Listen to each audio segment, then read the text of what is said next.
오늘 우리에게 주시는 하나님 말씀은 마태복음 5장 13절부터 16절까지입니다. 제가 봉독하겠습니다. 너희는 세상의 소금이니 소금이 만일 그 맛을 잃으면 무엇으로 짜게 하리요? 후에는 아무 쓸데없어 다만 밖에 버려져 사람에게 밟힐 뿐이니라. 너희는 세상의 빛이라. 산 위에 있는 동네가 숨겨지지 못할 것이요, 사람이 등불을 켜서 말 아래에 두지 아니하고 등경 위에 두나니 이러므로 집안 모든 사람에게 비치느니라. 이같이 너희 빛이 사람 앞에 비치게 하여 그들로 너희 착한 행실을 보고 하늘에 계신 너희 아버지께 영광을 돌리게 하라. 이제 축복샘의 특성이 있은 후 최경일 담임 목사님 나오셔서 성숙한 신앙 섬기는 교회라는 제목으로 말씀 전해 주시겠습니다.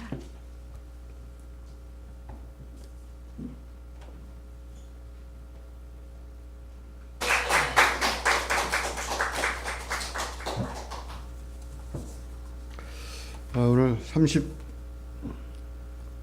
36주년 창립기념주일인데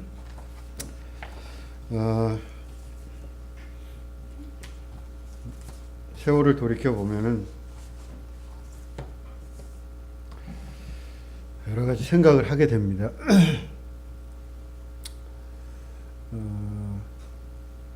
제가 처음에 이 교회에 오게 된 것은 91년도입니다.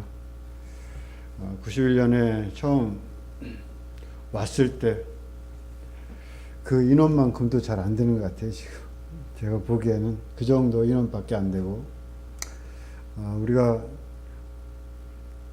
제가 초반에 와서 목회자 회의를 가가지고 무슨 얘기를 하다가 우리 교회 얘기를 이렇게 했는데, 그때 뭐 교회 보고를 했던가 뭘 하는데 우리 교회에 제가 30명이 나왔으면 좋겠다.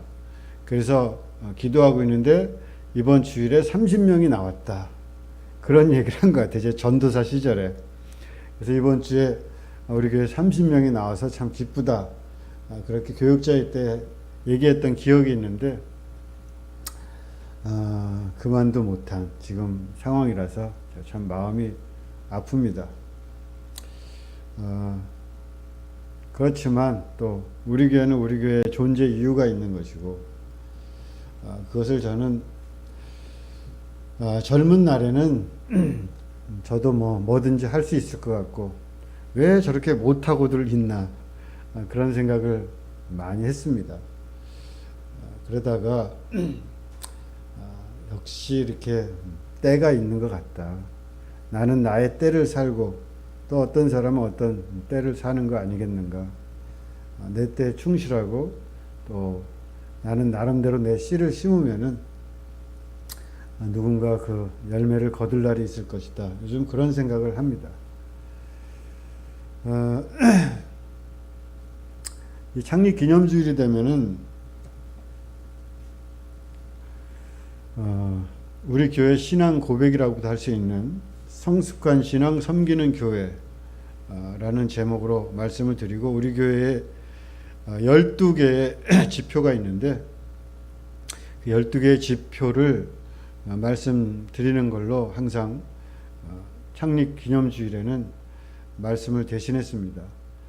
오늘도 이 12개의 지표가 있는데 이 12개의 지표를 한번 읽어보고, 그렇게 특별히 설교를 하려면 어마어마하게 길어지겠고, 또 제가 각 하나하나마다 설교를 다 했던 거기 때문에 오늘 그걸 읽어보고 우리 교회는 어떤 지향을 갖고 있고 어떤 교회를 바라보고 가는가, 그리고 언젠가 이것이 딱 고정되어 있는 것은 아니고 또 바뀌고 하겠지만, 그러나 우리 교회가 목표하고 있는 지향성이 어떤 것인가, 또 교회가 다양하게 존재하기 때문에 이 교회는 내 성격상 안 맞는다, 내 신앙과 맞지 않는다, 그러면은 자기에게 맞는 신앙을 찾아가면 좋겠습니다. 괜히 여기 교회에서 맞지도 않는데 이 교회를 버티고 있을 필요는 없습니다. 그러니까 우리 교회는 이런 지향을 갖고 있다. 그렇기 때문에 나는 이런 교회에 맞춰서 또 내 신앙을 쌓아간다. 물론 우리 교회는 다양성을 가진 교회입니다. 제가 설교를 돌아가면서 하는 이유도 그런 이유입니다. 설교 신학적인 견해가 틀리고 다 틀리지만 그 중에 나는 이런 견해를 갖고 있다. 그러면 그 설교를 듣고 그 은혜를 받으면 되는 것이고, 또 이 설교가 좋다 그러면 이 설교 듣고 은혜를 받으면 되는 것이고, 결국 사람은 다 똑같을 수 없기 때문에 그렇지만 우리 센터교회는 또 나중에 어떻게 변할지 모르죠. 사람이 어떻게 할 수 있겠습니까? 그러나 이런 목표를 갖고 있고 이런 식으로 간다 하는 이 지향성, 이것은 우리가 알고 있어야겠다 생각합니다. 우리는 크게 두 가지, 성숙한 신앙, 섬기는 교회, 성숙과 섬김이라는 두 가지 지향을, 두 가지 핵심 키워드를 가지고 있습니다. 성숙한 것은 신앙이 성숙해진다는 것이고, 섬긴다는 것은 물론 신앙이지만 교회는 섬기면서 존재한다는 것. 그 두 가지 큰 전제를 가지고 있습니다. 그리고 이 성숙한 신앙 그리고 섬기는 교회는, 하나는 성숙한 신앙은 이렇게 기둥같이 쫙 내려오는 것이고, 섬기는 교회는 이렇게 양쪽으로 퍼져서 십자가형을 다음 번 볼까요? 십자가 모습으로 이렇게 그려볼 수 있겠습니다. 그래서 가운데 기둥은 성숙한 신앙, 양 옆으로는 섬기는 교회, 이렇게 여러분 이미지화를 하시기 바랍니다.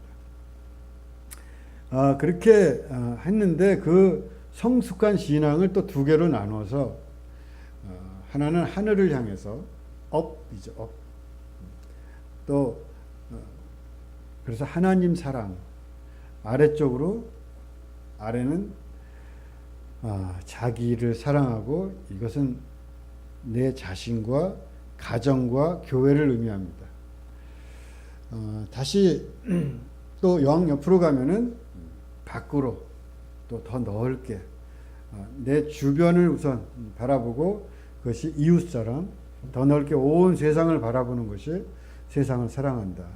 이렇게 전체가 구성되어 있습니다. 다시 앞으로 가면은 그래서 성숙한 신앙, 하나님을 사랑하라. 그다음에 아래로 사람을 사랑하라. 물론 사람을 사랑한다는 것은 나를 중심으로 한 나와 가정과 교회를 얘기하는 것이고, 양쪽으로 섬기는 교회, 이웃을 사랑하라, 세상을 사랑하라.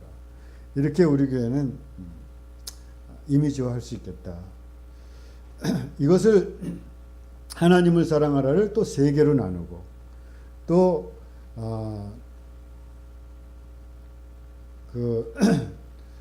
나를 사랑하라, 사람을 사랑하라를 또 세 개로 나누고, 이웃을 사랑하라, 세상을 사랑하라를 세 개로 나눠서 전체가 12개가 되는 겁니다.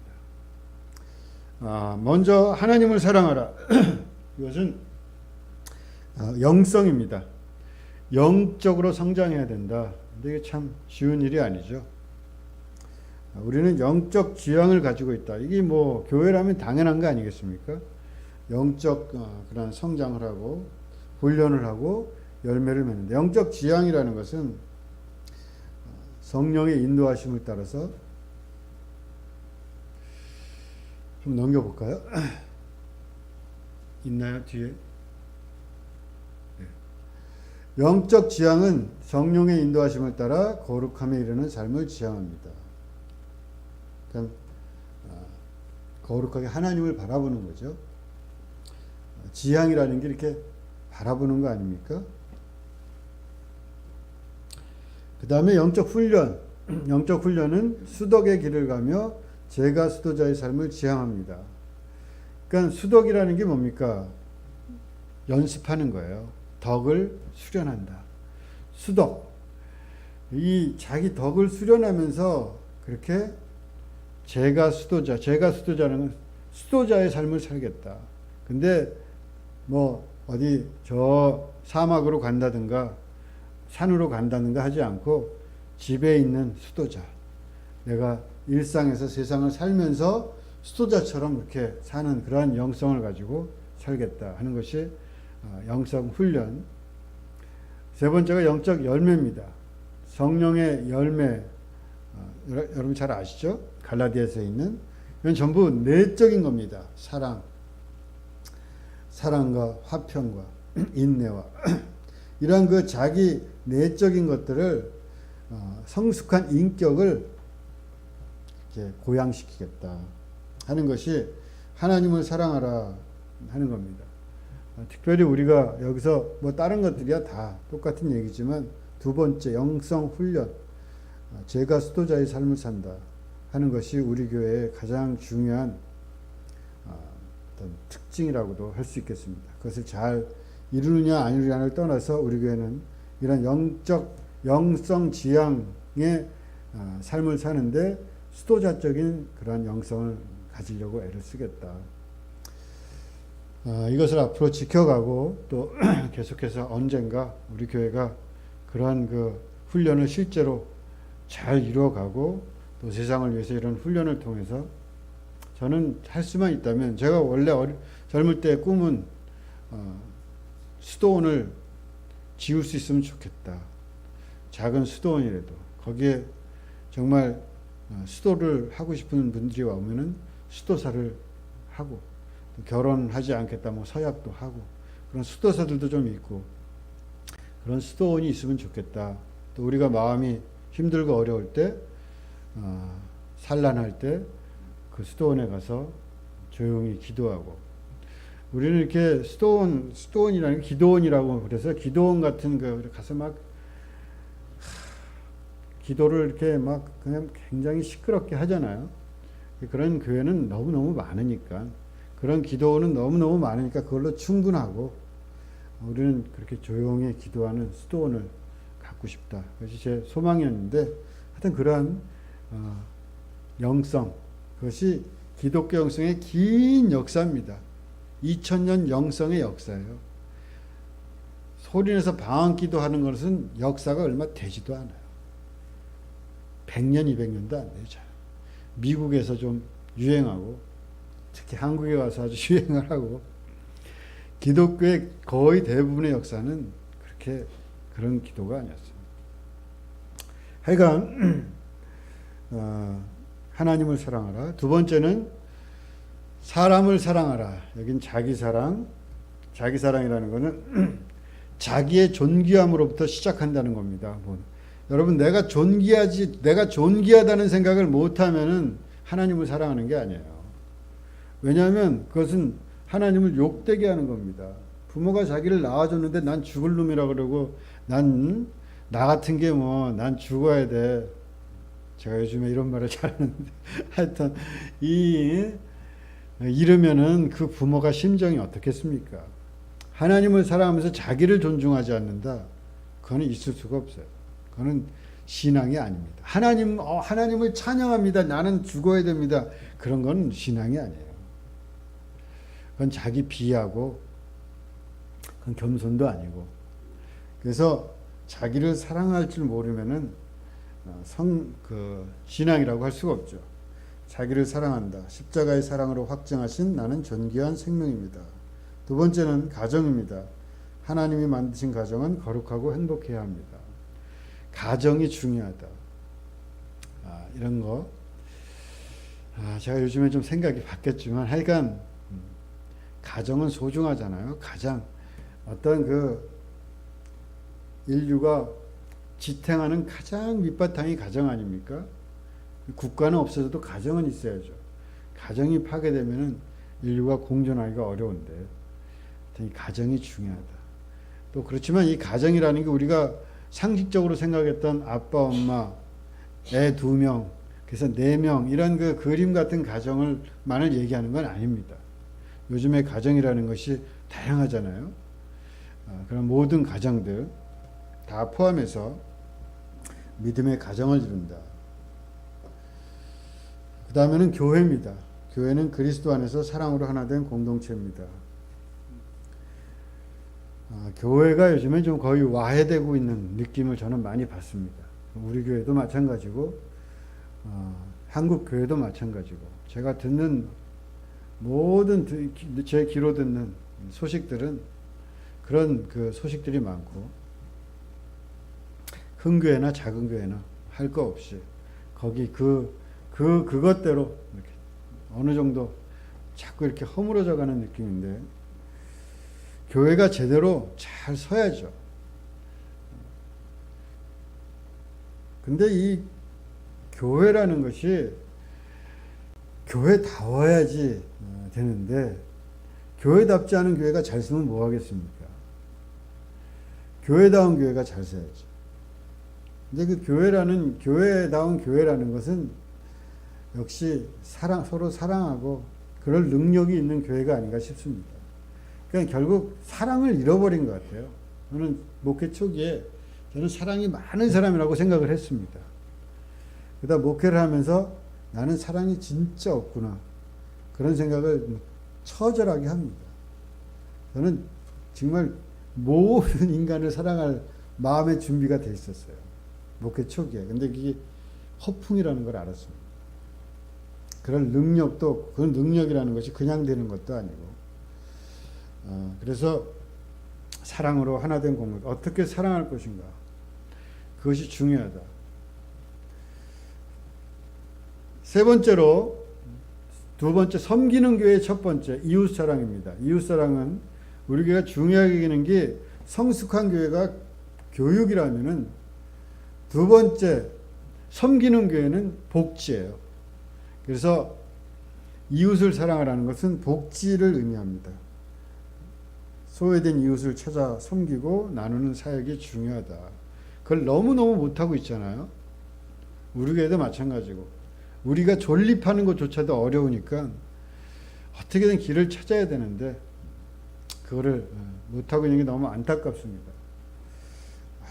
하지만 교회가 존재하는 것은 교회 자체의 성장이 아니라 자기의 부의 축적이 아니라 사람들과 함께하고 사람들을 찾아가고 나누는 것이다. 또 두 번째, 지역사회를 섬긴다. 그래서 교회가 선 곳에서 향기를 바란다.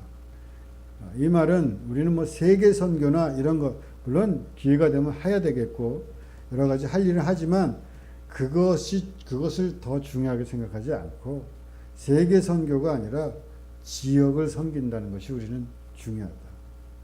각 지역에서 교회는 각 지역에서 각 지역을 섬기면 되는 것이다.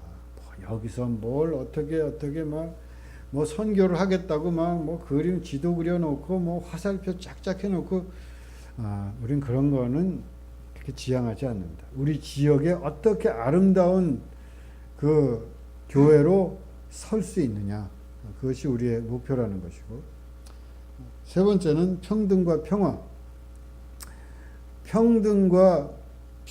샬롬. 평등과 샬롬이 평화죠. 근데 평등과 평화는 같이 있는 것이다. 평등하지 않은데 평화는 있을 수 없습니다. 평등하지 않은 평화라는 것은 억압이 존재한다는 얘기입니다. 싸움은 없지만, 싸우진 않지만, 그러나 평등하지 않은, 억눌린 채로 싸우지는 않고 있는.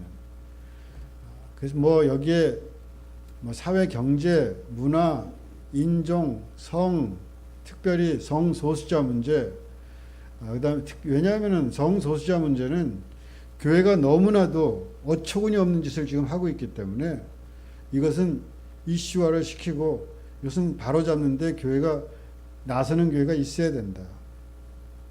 이렇게 인권을 무시하고 인간의 권리를 말살하고 있는데 앞장서는 교회는 있을 수가 없다.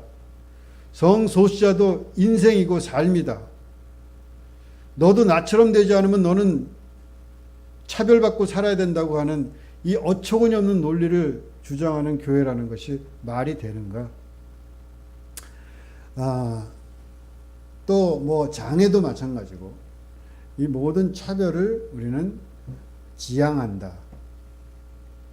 더 이상 하지 않고 평등과 샬롬, 평등하게 산다. 평등하지가 않잖아요. 장애인과 비장애인이 평등해야 된다. 평등하다는 건 뭐냐면은 같은 행복을 누리며 살 수 있어야 된다는 얘기입니다. 똑같은 조건을 준다는 얘기가 아니라 평등이라는 건. 같이 행복할 수 있을 때 평등한 거예요. 하나를 억누르고 하나는 억압된 채로 그 다음에 평화를 유지하는 건 평등이 아닙니다. 모든 인간은 행복할 권리가 있다. 이건 뭐 세상의 헌법에 다 있는 것들 아닙니까? 행복 추구권. 모든 인간은 행복을 추구할 권리가 있다. 그것이 장애가 있건 성소수자건 여자건 남자건 다 가난해도 최소한의 행복을 추구할 권리는 있어야만 되는 겁니다. 그러니까 그러한 평등과 평화를 추구한다. 마지막으로 네 번째, 세상을 사랑하라. 교회 일치.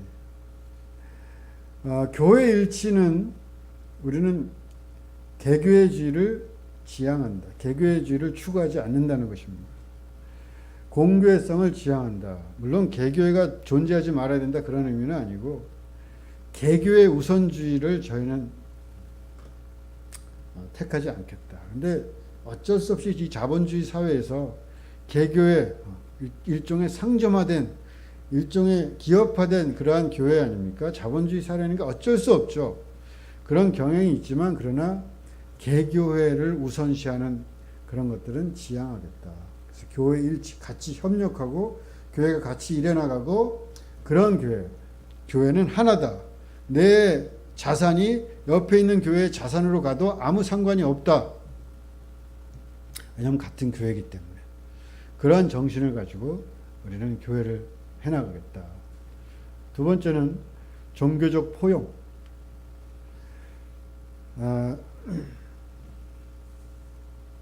저는 이것을 굉장히 젊을 때부터 강조했던 것 같아요. 교회에서.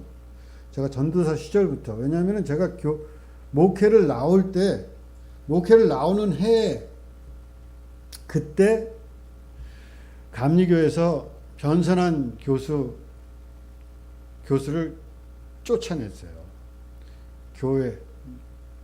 교회 밖에도 구원이 있다. 이런 얘기를 했다 그래서 이런 짓을 했습니다. 감리교회가. 그 이후로 감리교회의 보수화라는 것은 흉측하기가 짝이 없습니다. 그 신학교의 제가 다니던 신학교의 생생하던 그 토론과 그 생생하던 학문적 자유가 완전히 죽어버렸습니다. 그게 무슨 전체 신학교의 경향이 그런지는 모르겠지만, 그래서 그때 그런 일이 있어서 저는 종교 문제를, 종교적 배타주의 문제를 강조했던 것 같아요. 전도사 때부터. 그래서 더 그게 강조되지 않았나 싶습니다. 그때 교회적 정황이 그랬기 때문에. 우리 교회는 종교적 배타주의를 지향하고 존중과 동행의 정신을 지향합니다. 너희는 지옥 간다. 이것은 끝난 얘기입니다. 아직까지 여러분 가지고 계실지 모르지만 마음속에 그런 신앙을 아직 유지하고 계실지 모르지만 이것은 이미 끝났습니다. 새로운 교회가 있어야 돼요. 그런 어거지를 가지고 교회할 수 있는 시대는 지났습니다. 이미 200년, 300년 전에 끝났어요. 그러나 그걸 지탱하고 있는 것 뿐이에요. 새로운 시대는 반드시 옵니다. 그 새로운 시대는 어거지가 안 통합니다. 어거지를 믿음으로 강요하는 시대는 지났어요. 그러면 종교는 어떻게 있어야 될 것인가? 저는 하나님의 종교가 돼야 된다고 생각해요. 종교의 하나님을 믿어서는 안 돼요. 하나님의 종교가 될 뿐이에요. 이것을 명확히 하고 우리 교회는 종교화합, 종교적 배타주의 이러한 것을 지향한다. 존중과 동행의 정신을 강조한다.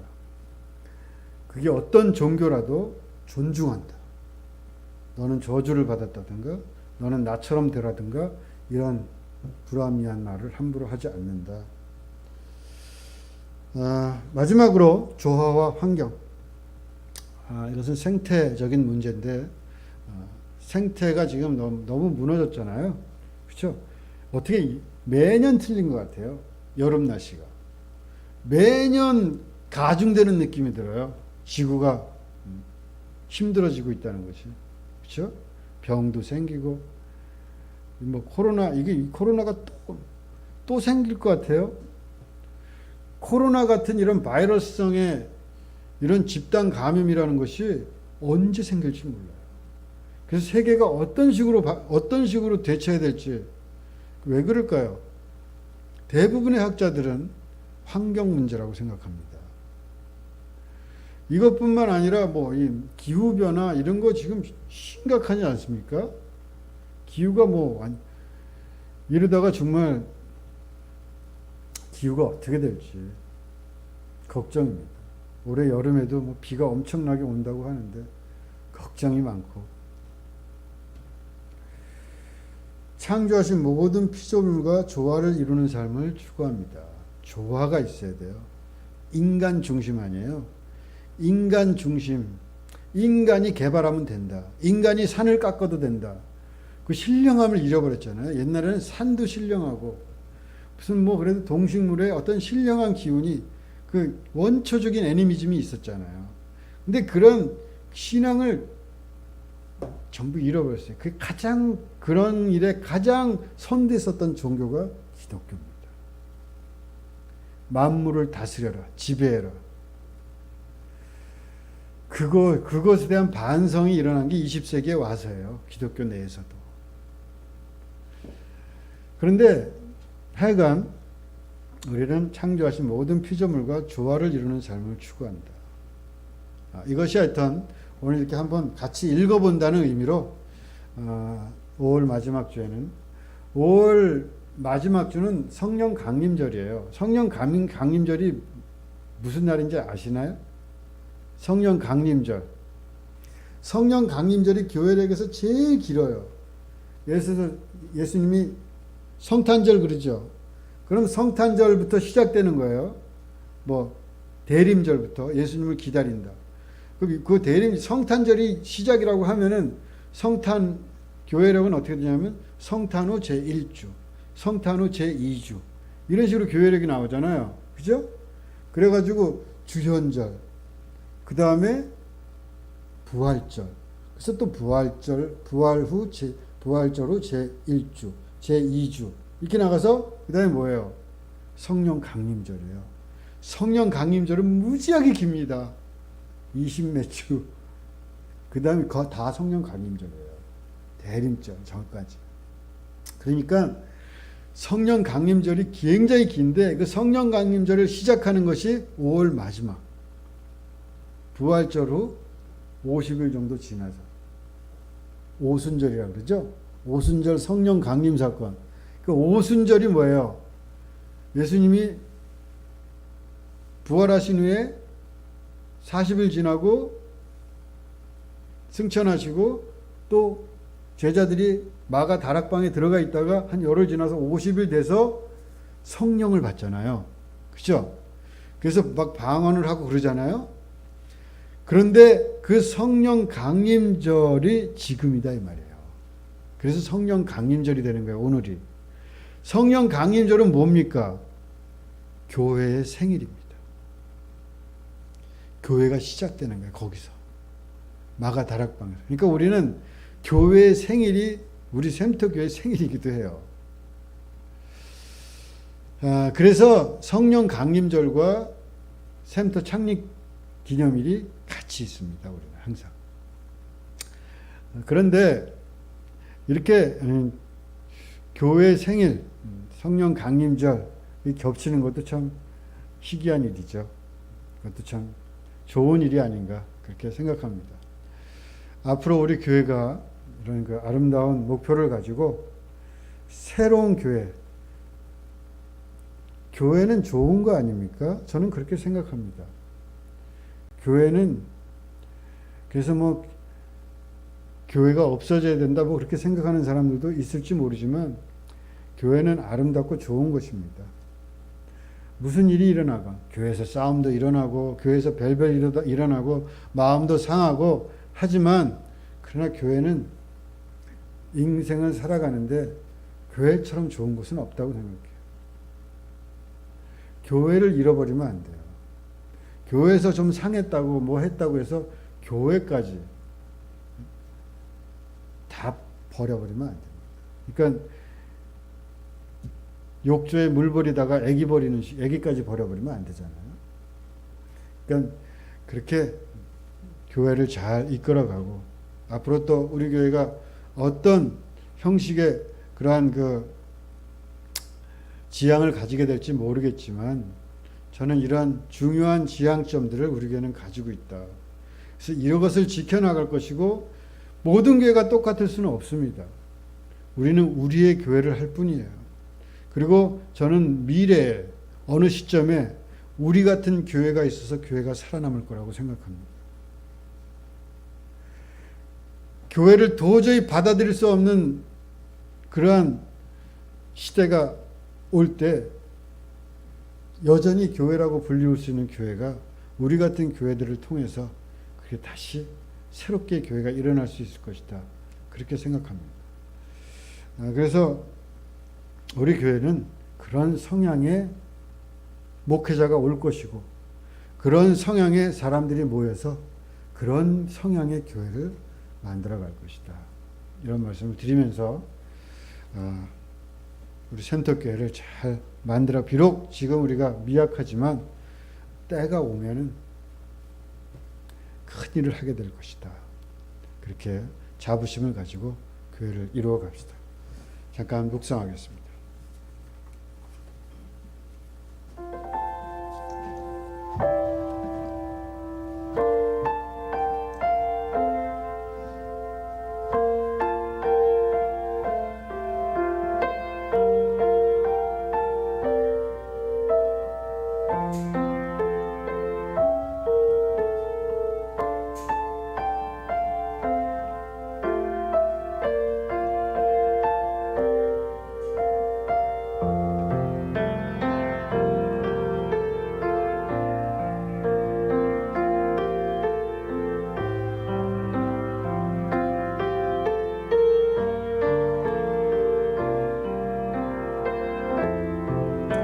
교회의 머리가 되시는 주님, 저희 마음에 거룩하고 아름다운 교회가 있게 하여 주시옵소서. 저희의 생각과 이야기와 기도와 사역을 모아 아름다운 교회를 만들어가게 하여 주시옵소서. 만약 주님이라면 어떤 교회를 꿈꾸고 어떤 교회를 만들어 가셨을까? 그 교회를 찾는 길에 하나가 되게 하시고, 그 길에서 우리 모두 행복하게 하여 주시옵소서. 그리고 그 길 끝에 아름다운 교회가 서 있게 하여 주시옵소서. 예수 그리스도 이름으로 기도합나이다. 좋으신 하나님 부를 때 봉헌하겠습니다.